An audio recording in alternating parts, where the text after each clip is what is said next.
Oke, kita pertama-tama kita mau perkenalan diri dulu. Ya. Saya Fadel Hidayat yang kemarin menghubungi Bapak, Ya. mewakili teman-teman juga. Kita di sini untuk nyelesain tugas dari kampus, itu tugas akhir kemuhammadiyaan. Untuk kali ini kita ada beberapa pertanyaan yang mau kita ajuin ke Bapak Sugiyarno selaku Ketua Cabang Jembaran. Oke, mungkin untuk pertanyaan pertama itu, sejak kapan sih Pak pimpinan Muhammadiyah atau Aisyah itu di sini berdiri? Baik. Kalau Muhammadiyah lahirnya kan tahun 1912 ya. Untuk untuk kembaran ini sejak tahun 1938 ada seseorang yang sudah membawa Muhammadiyah ke Kecamatan Jembaran. Jadi tadi kalau ditanya sejak kapan ya, sejak 1930.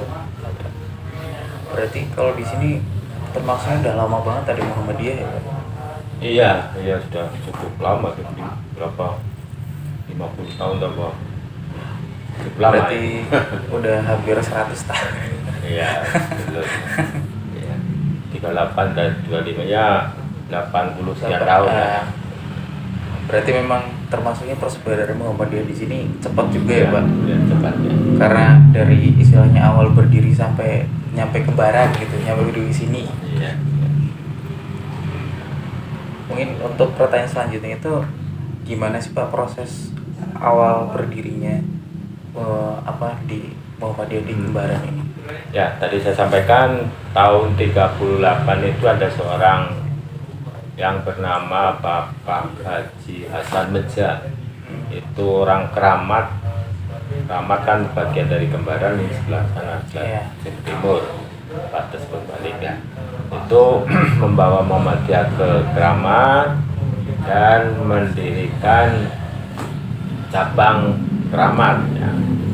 Saya belum paham persis waktu itu cabang ini sudah terorganisir bagus apa, tapi yang jelas sudah dia berusaha mendirikan cabang Muhammadiyah Keramat ya.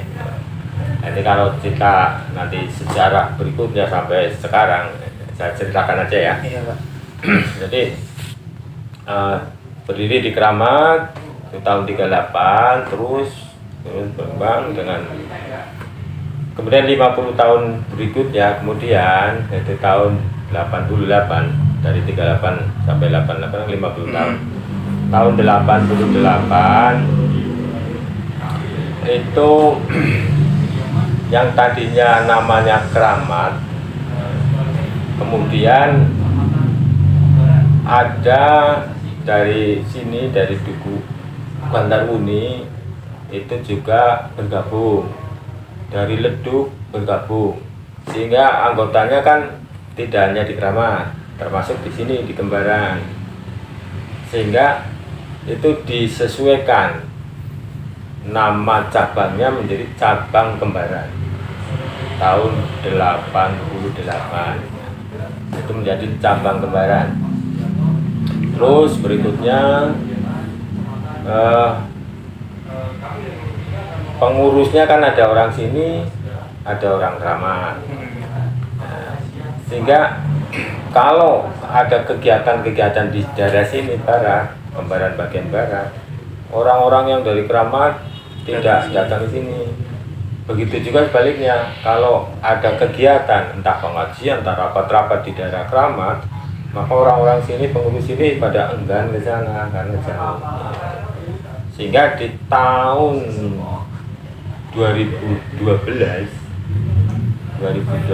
yang tadinya cabang Kembaran, awalnya cabang Keramat, kemudian cabang Kembaran, di tahun 2012 ini dipecah jadi dua. Jadi cabang Kembaran sendiri, cabang Keramat sendiri. Yang tadinya satu kecamatan, satu cabang, menjadi dua cabang, cabang Kembaran dan cabang Keramat.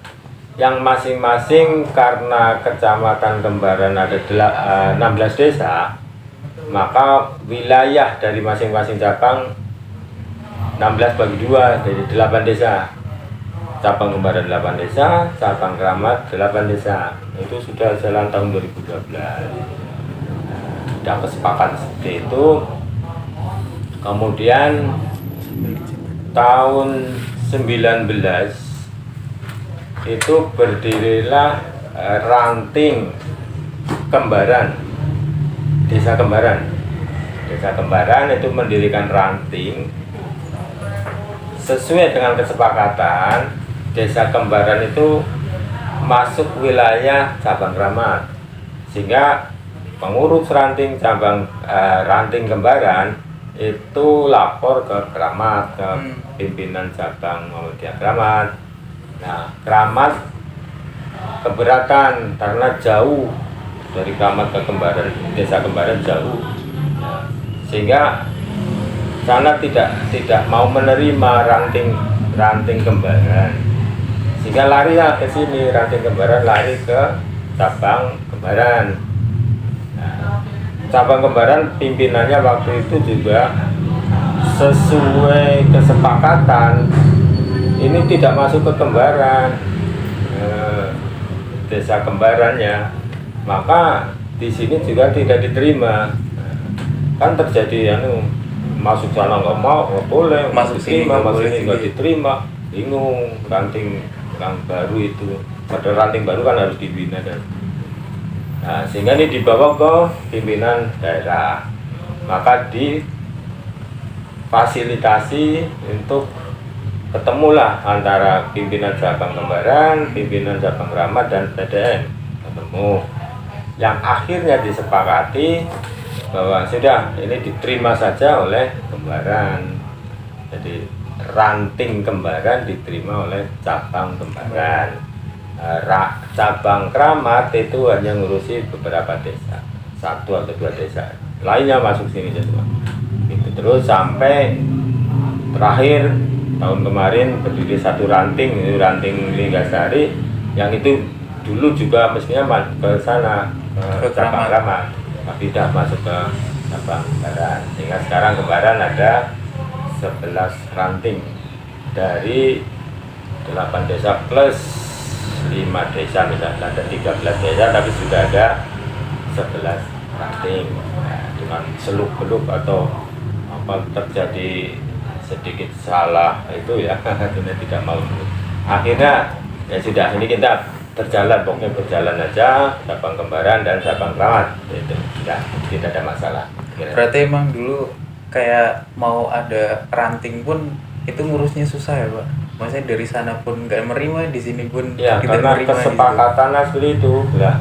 Cabang Kembaran kan pimpinan cabang itu sesuai kesepakatan, itu jangan menyalahi kesepakatan karena sudah ada catatannya di PDM. Nah, ini karena sudah difasilitasi oleh PDM ya sudah ini masih yang akhirnya ya sudah nggak ada masalah apapun. Berarti memang dulu sebelum jadi satu ya banyak dramanya lah ya Pak. Iya benar. Itu tadi karena luasnya wilayah Kecamatan Kembaran, ini Keramat itu ujung batas Purbalingga. Sedangkan Kembaran ini kan batas Purwokerto, jadi sebelah barat dan sebelah timur sana. Berarti ke sana sekitar berapa menit Pak ke Keramat? Berapa? Kalau dari sini ke Keramat berapa menit? Mungkin usia nggak seperempat jam lah, karena jalannya sih sudah bagus, tapi kan melewati sekian desa bulak gitu. Jadi ya itu tadi pengurus kalau pertemuan malam gitu misalnya dari sini pada malam ke sana ya. Sama sana ke sini juga. Aduh. Itu melewati waktu itu kan masih bulak gitu. Kalau sekarang sih sekarang udah enak ya Pak jalannya. Iya, jadi gitu sih. Berarti emang sebelum adanya misalnya kayak sekarang udah damai rukun, ternyata di belakangnya dulu banyak problem ya. Iya, banyak problem ya. Yang itu tadi cabang Keramat berubah cabang Kembaran juga saya kira waktu itu juga mungkin terjadi diskusi yang karena mungkin jangan cabangnya saya kok jadi namanya beda misalnya. Saya tidak tahu persis itu ya. Mungkin. Oke, buat pertanyaan selanjutnya mungkin ini Pak, apa sih yang menjadi pendorong atau yang menjadi motivasi pendirinya dahulu gitu? adanya Muhammadiyah di sini? Ya, kita maklumi waktu itu kan zaman kesana orang beragama Islam kan mungkin hanya tradisi atau ya meneruskan yang terdahulu, ibadah-ibadahnya mungkin masih tercampur dengan paham-paham yang lain itu ya, sehingga orang Muhammadiyah kan gerakan pembaruan gitu ya, pembaruan dalam arti agar umat ini beribadah sesuai dengan apa yang dicontohkan oleh Rasulullah. Yang Muhammadiyah kan kesana arahnya, artinya kita beribadah itu yang ada contohnya, yang dilaksanakan oleh Rasulullah SAW dan ada dalam Al-Quran, sehingga Muhammadiyah bergerak itu untuk mengajak umat Islam agar beribadah sesuai dengan apa yang dicontohkan oleh Rasulullah, sehingga itu gerakannya adalah seperti itu.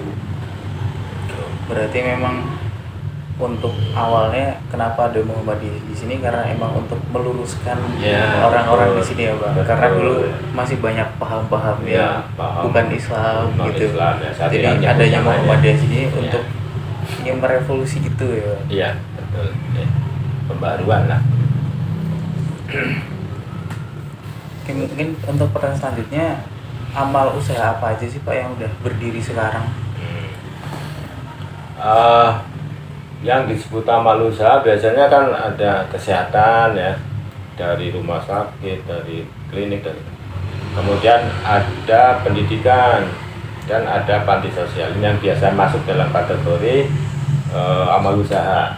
Sedangkan di Kembaran ini kan tadi di pendidikan, sudah ada universitas, ada udah UHB ya, kemudian ada dari SMA juga sudah ada, SMP tingkat SMP juga sudah banyak, sehingga PCM tidak ke sana, artinya tidak mendirikan pendidikan.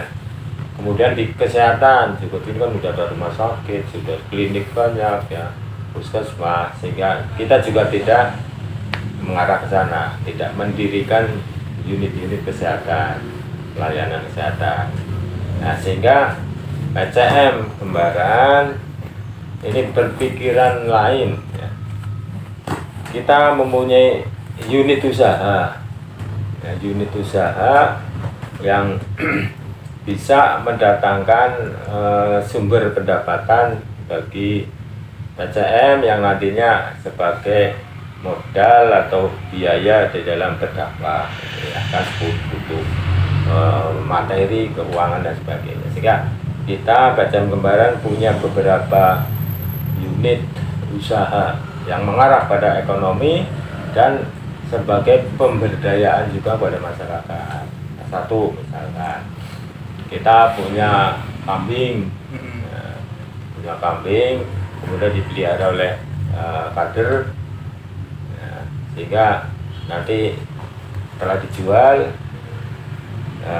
ada pemasukan dana ke organisasi dan ada pendapatan bagi yang pelihara. Itu kan di samping sumber pendanaan dan pemberdayaan masyarakat. Dan yang kedua, kita sudah punya bengkel press velg, press shockbreaker, press body gitu ya, motor. Itu kenapa kita ambil itu? Karena di sekeliling sini sudah banyak bengkel mesin, kan? Bengkel mesin, sehingga ini supaya tidak mengurangi pelanggan daripada bengkel mesin, kita mendirikannya bengkel press itu. Ya, ini kan juga sebagai sumber pendapatan bagi organisasi. Itu. Kemudian yang ketiga, kita juga lagi membangun greenhouse untuk melon hidroponik. Itu di CIH sana itu sudah dibangun.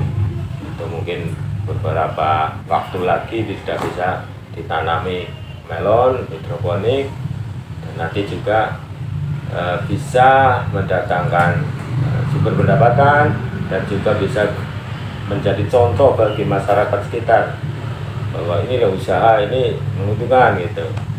Tuh, kemudian setelah itu kita juga sudah melangkah lagi menanam pohon pisang. Nanti kita tanam 1 hektar yang lebih 1.000 pohon pisang, yang itu juga memasukkan teknologi. Jadi tidak hanya asal tanam, tapi kita ada sentuhan teknologi ya, di mana pohon itu pisangnya itu supaya bagus-bagus nanti hasilnya dan bisa di konsumen lebih senang untuk mengkonsumsi pisang itu. Jadi ada beberapa tadi yang intinya adalah sebagai sumber pendapatan dan pemberdayaan masyarakat sekitar. Berarti kalau untuk yang ngurusin amal usaha itu sendiri di Pesan Kembaran itu semuanya kader, Pak? Kita punya majelis-majelis ya. Majelis-majelis ya. Itu nanti ada majelis ekonomi. Kita punya majelis ekonomi. Ini yang ngurusi nanti amal usaha ekonomi tadi ya. Ada bengkel, ada kambing, itu yang ngurusi itu dengan merangkul kader-kader di masyarakat. Ya, kemudian tadi kita punya juga majelis pemberdayaan masyarakat. Itu jelas nanti memegang itu yang melon, pisang, ya, itu sambil merangkul kader-kader yang ada di. Jadi pelaksananya nanti kader, tapi dikoordinir oleh majelis yang ada ekonomi di itu. Ya, majelis pemberdayaan masyarakat dan majelis ekonomi. Berarti kalau misalkan ada masyarakat yang mau ikut bekerja di situ pun gak masalah, Pak? Atau itu harus semua yang di Muhammadiyah itu yang jadi pengurus? Ya siapapun, justru yang belum artinya simpatisan katakanlah ya, yang belum minded di Muhammadiyah, nanti simpatisan atau memang belum tahu, justru kita ikutkan aktif di situ agar mereka setelah aktif di itu kan kita rekrut kayak gitu. Jadi sambil kita beri paham ke Muhammadiyahan, mereka kan akan masuk. Jadi seperti itu. Jadi bukan hanya ini yang kader Muhammadiyah. Nah, berarti untuk masyarakat pun nggak masalah untuk ikut masalah. Ya. Terus mungkin untuk pertanyaan selanjutnya, komitmen seperti apa sih Pak yang dipegang sama Bapak untuk bertahan menjadi pemimpin sampai sekarang di PCM Kembaran? Oke, saya gini, hanya penerus ya. Iya. Artinya saya baru masuk menjadi pimpinan ini 5 tahun ke belakang, itu jadi wakil ketua, dan ini sejak 2023 ini sebagai ketua gitu ya. Nah, kita hanya coba melihat sejarah ke belakang. Ternyata konsep yang dilontarkan, disampaikan oleh pendiri Muhammadiyah itu Kiai Ahmad Dahlan, itu kan prinsipnya hidup-hidupilah Muhammadiyah, jangan mencari kehidupan di Muhammadiyah. Nah, itu kita terangkan kepada para pengurus agar kita ngurusi organisasi Muhammadiyah kan jelas ada korban waktu, ada korban pikiran, tenaga, materi, itu kan mesti. Tapi setelah kita mengeluarkan itu, kita jangan sampai berpikir setelah saya ngurusin Muhammadiyah saya dapat apa gitu. Jangan kami berpikiran seperti itu. Dan ini sudah komit para pengurus itu, sudah kita berjuang ikhlas untuk organisasi demi kemajuan Muhammadiyah, baik organisasinya maupun umatnya itu makin berkembang kayak gitu. Jadi itu tadi, jadi kita kerja dengan ikhlas mengurusi organisasi, jangan atau tidak memikirkan apa sih yang saya dapat materi dari Muhammadiyah, tidak. Berarti memang gimana caranya kita yang memberi ke Muhammadiyah ya Pak? Iya, kita yang memberi ke Muhammadiyah. Terus selanjutnya mungkin menurut Bapak perjuangan dakwah ini harus tetap dilanjutin di sini tuh kenapa Pak? Ya itu tetap kita harus tetap apa, organisasi Muhammadiyah harus tetap berjuang terus dengan alasan gini, kalau ini kan kita kan nanti ada yang sudah tua-tua kan nanti akan berhenti gitu ya. Jelas ada kader-kader nih mas muda, dan sekarang banyak budaya yang katakanlah non Islam lah ya, non Islam, budaya yang tidak sesuai dengan Islam kan banyak yang masuk, entah dari sosmed, dari macam-macam, ini banyak yang masuk di mana itu tidak sesuai dengan ajaran Islam. Nah, kalau Muhammadiyah tidak ada, nanti kader-kader ini akan gampang sekali dimasuki oleh budaya-budaya tadi. Nah, sehingga kalau Muhammadiyah ada, ini sebagai benteng lah ya, benteng bagi kader, bagi apa yang sudah melaksanakan Muhammadiyah ini, agar jangan sampai dimasuki oleh budaya tidak sesuai dengan ajaran Islam. Jadi ini tetap harus terus jalan organisasi Muhammadiyah. Kemudian untuk yang selanjutnya, pesan apa yang mesti dipegang buat calon-calon kader penerus nih Pak? Calon-calon kader penerus perjuangan dakwah Muhammadiyah. Ya, Anda nih sebagai kader gitu ya, calon kader, mungkin pesan-pesan dari para pendahulu saya menyampaikan.